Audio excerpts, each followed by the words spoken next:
Hey everyone, welcome to our special Father's Day episode with us hosts, Natasha and Diana, ready to dive into all your burning questions about life, love, careers, and more.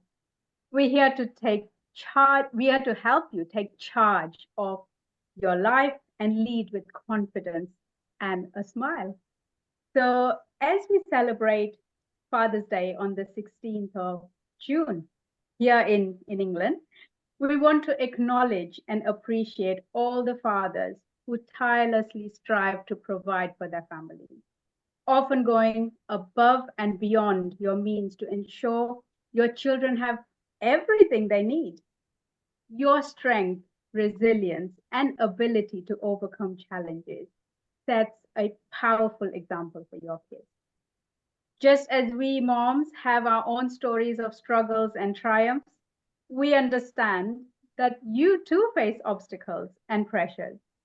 Balancing work, family, and personal life can be daunting, but you handle it so well with grace and perseverance. So today we take time to understand your story and to make it special.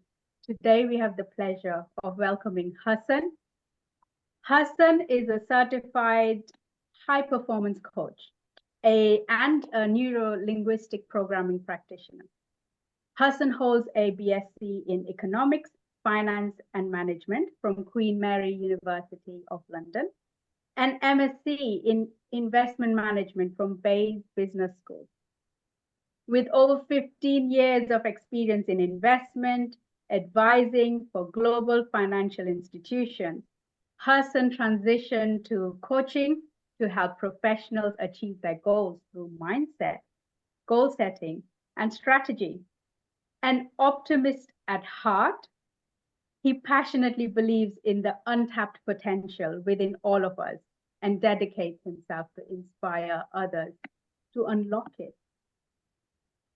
Hassan joins us today because through coaching high-performing men, he recognized how societal expectations and traditional ideas of masculinity often hinders living an abundant and fulfilling life. Having faced these challenges himself, especially after the loss of his father in 2008, Hassan turned his struggles into personal growth and deeper connection with those around him. This inspired him to create Fathers Without Fathers, a community for men to connect, grow, and rediscover their manhood in a safe space. So we welcome you, Hassan. Thank you so much for joining us today. Wow, thank you so much for having me. Such an introduction. Thank you. Welcome, welcome, Hassan. We are so honored to have you here today. And yeah, any words for our audience for today? Well, yeah, I mean, I'm really excited to be here and just really looking forward to the discussion and glad to connect with Natasha and Diana as well. I feel already at ease in this space, so I'm pretty sure that you're spreading your wisdom and also sharing advice and suggestions and creating the community that you've been destined to do. So I'm also equally honored to be here. So thank you for having me. Thank you for that, Hassan. And we know your time is valuable and we appreciate your being here. To begin our conversation and dive deep into the core of our discussion for today, we're curious to hear more about how losing your father in 2008 shaped your understanding of manhood or masculinity that ultimately led you to create the Fathers Without Fathers community. So where to begin?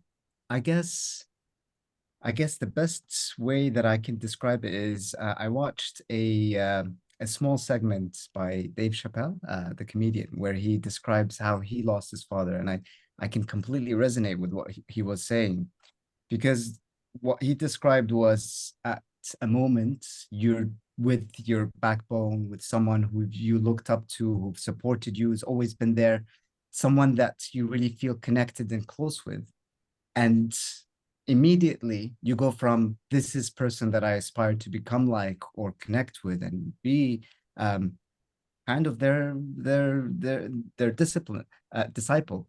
And then the next moment you're like, okay, I've just lost my father, and what do I do with the body? Because that personality and that identity is no longer around. And I completely resonate with that because time just goes on. Time doesn't stop. And the moment that I heard that my father passed, and this was in 2008, so I was still studying in London. My brother called me saying that my father wasn't feeling well and that it might be worth traveling back so I can be with the family. And I said, I understand. It's been a couple of months where we've known that things were going up and down. And then he hung up.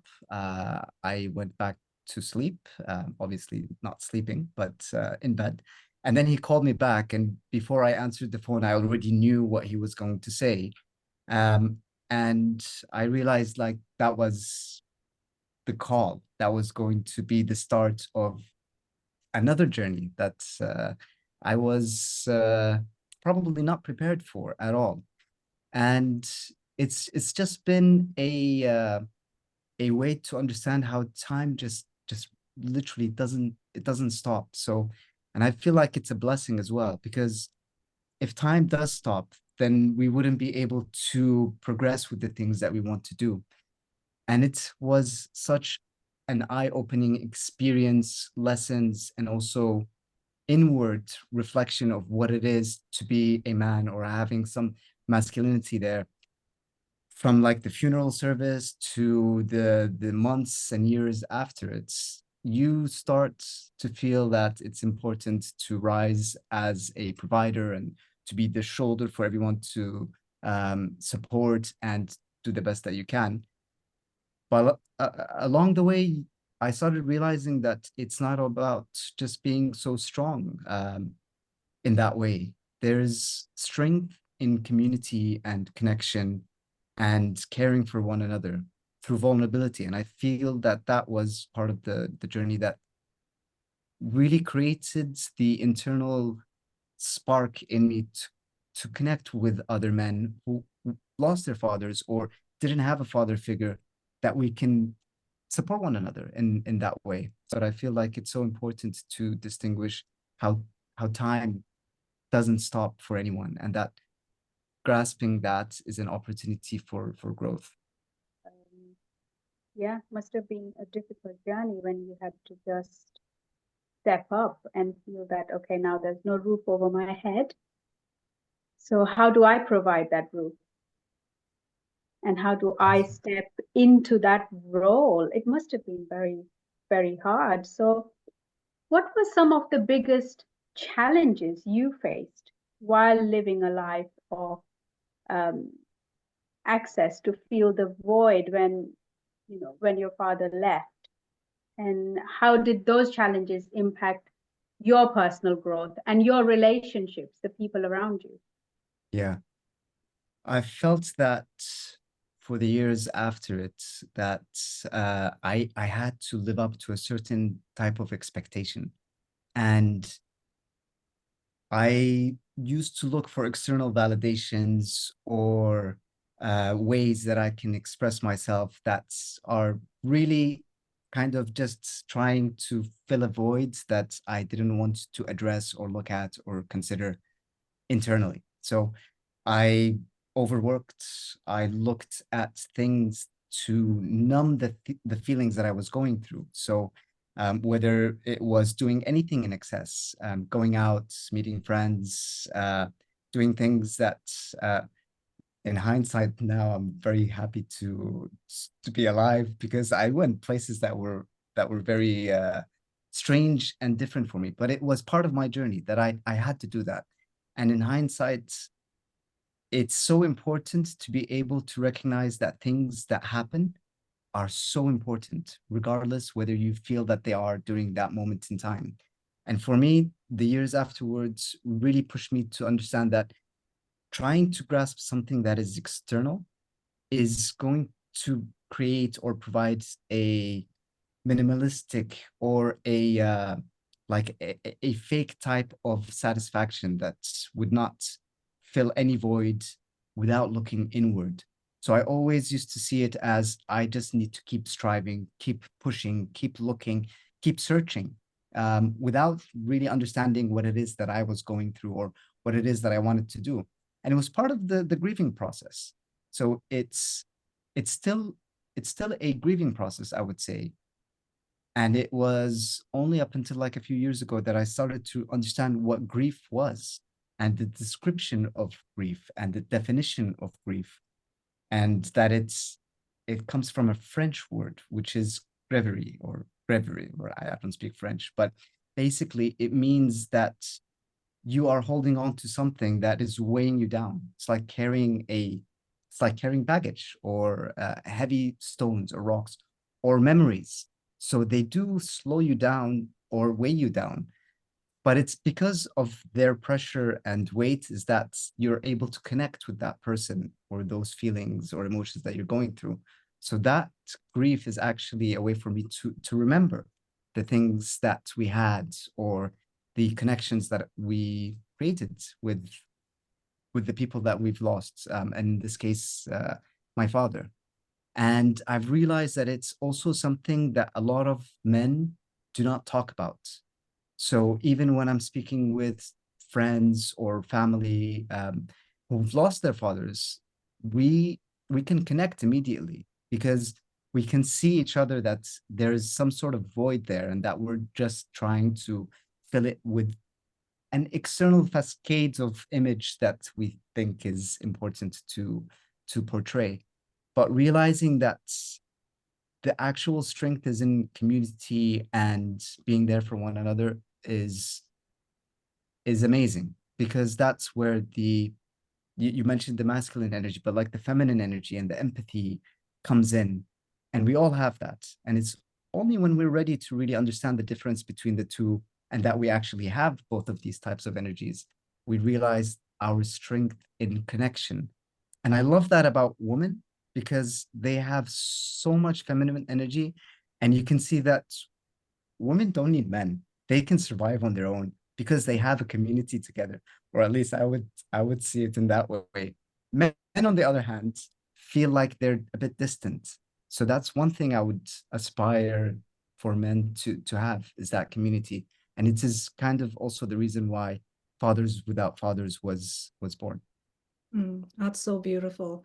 What shifted for you when when you were describing that your life in excess, your workaholic and looking for an external validations and all of that? What shifted for you to work on, your internal world? I would say that nothing worked. So I was just looking without finding any of the answers that helped me. And even though I was doing great at work, I had friends, healthy, I still felt empty. I still felt unfulfilled. So as a man, I didn't speak up because men don't talk.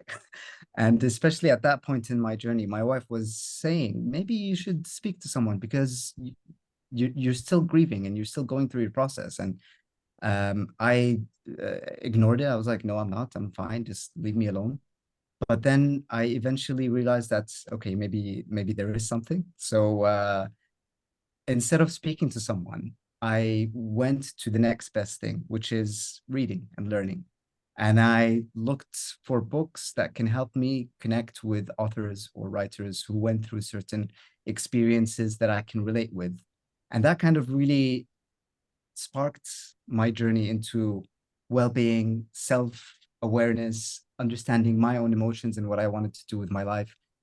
And it's been just a journey since, and I continue to learn, and I realize that there is no end goal. So there's no goalpost that I'm just trying to reach, or it's just being pushed further away. It's actually every day that there is a learning path. And I'm very grateful for that, because looking back, I wouldn't be here without going through all of those experiences and the ups and downs. And even daily, like there are struggles that many of us go through. And it's just acknowledging that these are things that happen, helps us to overcome them in our own ways, and more importantly, in our own time and pace. I love that. I love how you describe grief. And what I also learned from grief is that it's just that love, that weight of that love, and there's no place to go. So Yeah. you keep it all in your heart, and then you walk like how the way you describe it so beautiful is like it's the weight that it's beautiful as it is and all that memory, but it's just that love that you can't give to that person that you've lost. And Yeah. how go ahead. Yeah, you just reminded me of something. Sorry, I'm interrupting, but it's about that. It's about the love, and I remember, and I don't know if anyone listening or going through a certain journey that they might feel similar experiences, but I remember the first time I dreamt of my father after he passed, and my reaction to him, or what I said, was, I couldn't help you. I wasn't there to help you. And he told me, but it's not your fault. It's okay. And I know that dreams mean something, like they're subconsciously connected to a deeper meaning. So that was my first memory of my father after he passed, when I first dreamt of him. And I do dream of him still. And it's an opportunity with me to connect. There is nothing for me to actually do, but just be grateful that I've shared time with him as well. I'm curious to know, how did all this impact you as a father? Yeah, that's an interesting question, because I felt that there's there's no perfect parent. So I felt that I wanted to do more for my kids than my parents did.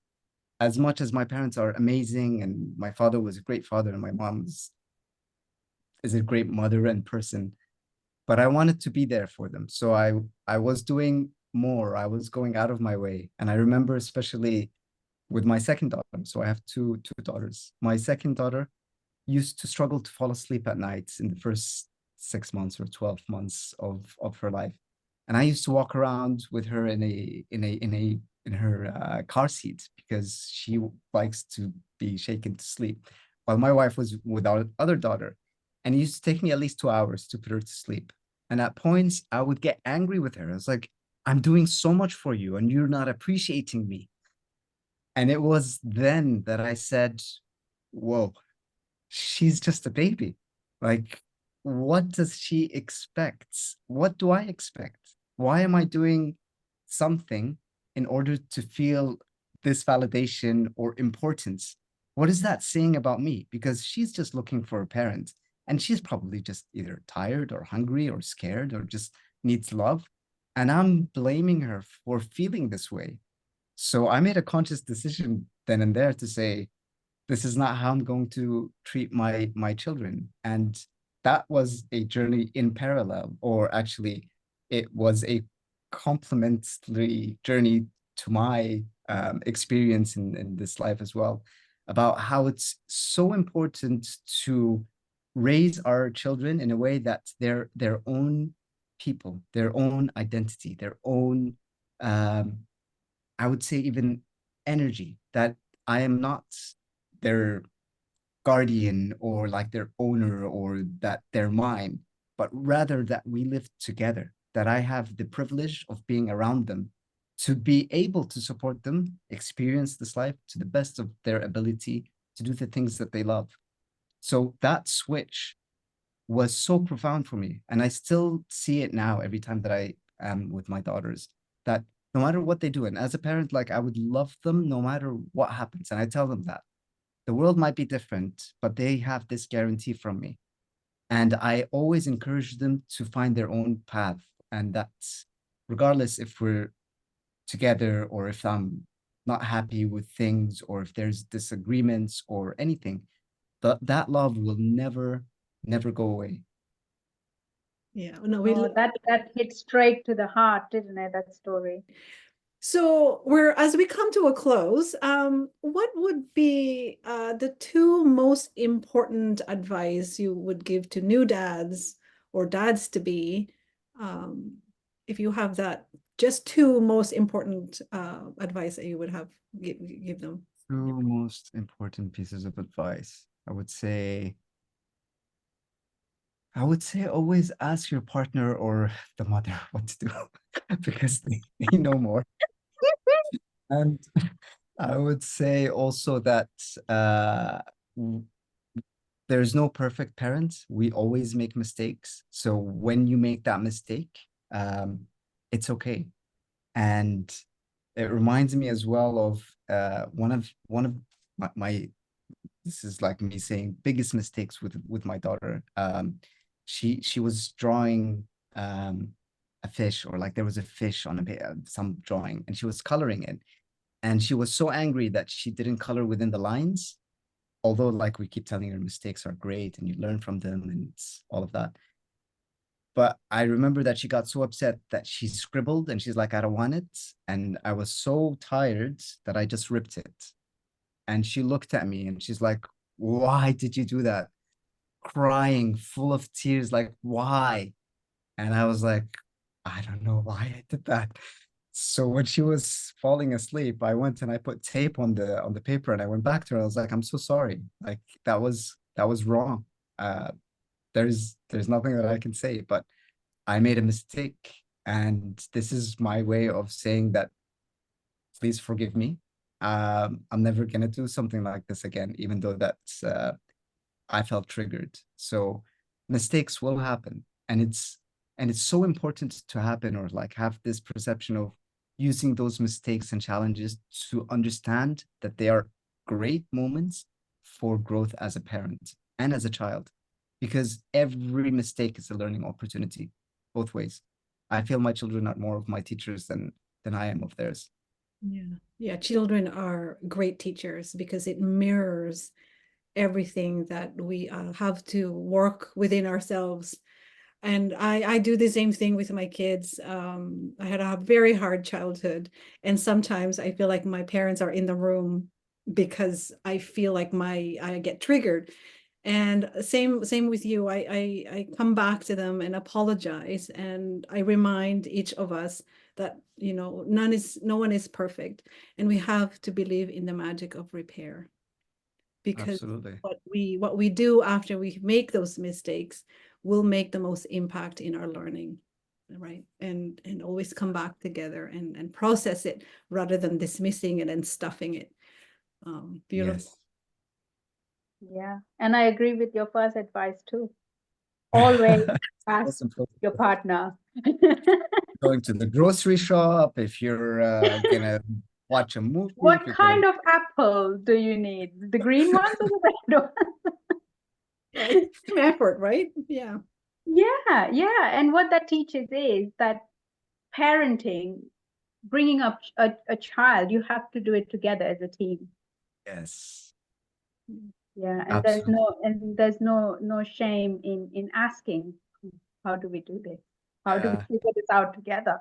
And even on that, like last night, my wife and I were having a disagreement, but we do this in front of our kids so they can actually see what's happening. And my youngest daughter asked my wife, is daddy yelling at you? And she's like, yeah, he is yelling at me. But the purpose was, after that they saw that we made up, we're okay with each other. It's not that it's an ongoing thing. We have disagreements, but then we find ways to overcome those together. So um it's like what Diana said, it's we're the role models, they actually mirror us in that sense. So once we notice that that's the case, it's important to show them that be yourself, be authentic, show that you care, and it's okay to have disagreements. Beautiful, beautiful. So that takes us to almost the end of our Q&A, but let's have a fun rapid fire, right? Are you ready, Hassan? I don't know. Let's see. I'll just call my wife if I have any doubt. Yeah, call her.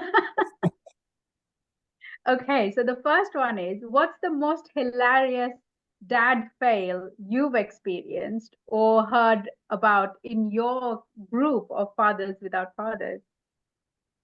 Biggest fail. I would say the first time my wife and I went on a car trip with our daughter, who was a few weeks old. I opened the stroller. My wife was holding our daughter. She was trying to open the car door, and I didn't know that there were brakes in the stroller, so I was helping my wife. And we were standing in front of a bakery, which was like just glass, so everyone inside was looking at us. And slowly the stroller started going down the sidewalk.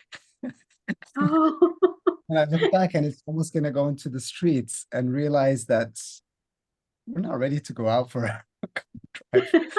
So that was such an important lesson to to make sure that the brakes are on all the time. yeah, yeah. Oh, that's hilarious. If you could create a dad survival kit, what three items would absolutely have to be in it? That survival kit. I would say for me, I would say like crayons and drawings. That would be so essential, regardless of where the parent is with children. Um, some sort of music, so to disconnect or to sing and dance. And probably the third one would be some sort of book about parenting, because nobody knows anything about parenting, even the authors that write about it. So, but there are some tips that you could go into. And the one that I read, which helped, was the whole brain child.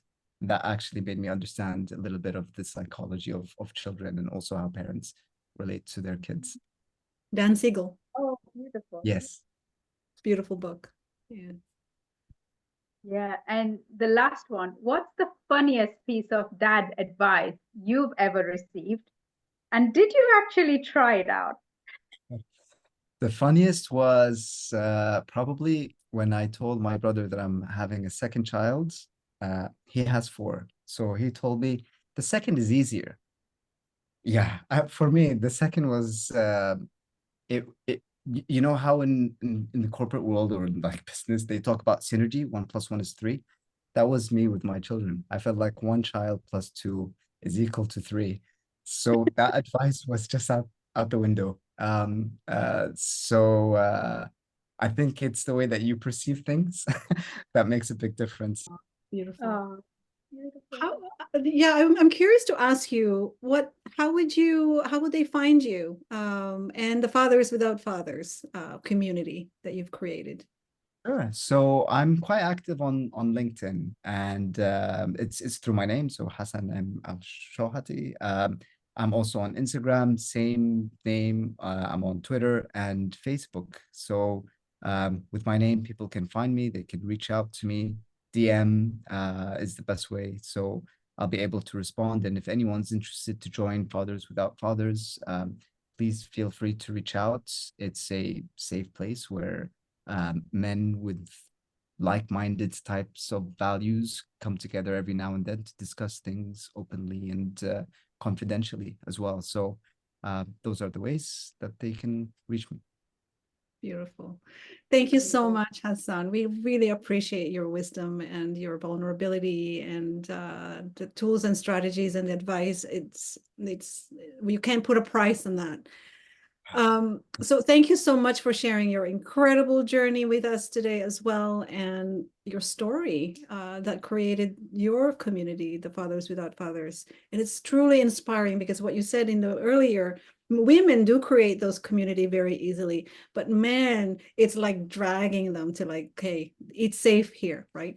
And I think it comes from our own DNA markers that men do these things and women do these things. So it's breaking the old pattern, and you are an inspiration to men out there that you too have both energies of feminine and masculine energy, and to access both of them, you are becoming more powerful and present and connecting to the world in your family and outside. And before we wrap up, uh, tell us more about your coaching journey. So how will they find you as well if they want to connect with you one-on-one? Sure. So thanks as well for inviting me and for those kind words about the community and all. In terms of my coaching journey, I'm a high performance coach working with professionals. I focus on managers and leaders, and we work on creating effective routines to ensure that we can achieve the optimal potential that we have, and also develop communication skills where we are able to communicate within our team or organization confidently. So those are the really two main points that we do, and we touch on a lot of different topics, including emotional intelligence, time management, focus, and also conflict resolution. So all of these things come into the coaching, and I run my own coaching business. So I tailor every different session to my clients to be completely personalized, and I mainly focus on 6-month engagements. So we really get to know each other and focus on a specific objective that we want to achieve. So I bring my experience and also my hunger for learning and scientific based tools to effectively create things that are very tailored for my clients so that they can achieve what they want with me, and then obviously afterwards without me. So that's the goal. Also, we will be adding the links. So if whoever wants to connect with Hassan or wants to join the group Fathers Without Fathers, we will add the link in the description below. And we'd also like to invite everyone listening, and especially all the members of your community, Fathers Without Fathers, to join Heart Space. And that's a community that Diana and I have built where we can all share our perspectives, learn from one another, and empower each other to grow in a supportive and non-judgmental space. So thank you everyone for joining and tuning in today, and we'll see you soon. Thanks, everyone. Thank you, Hassan.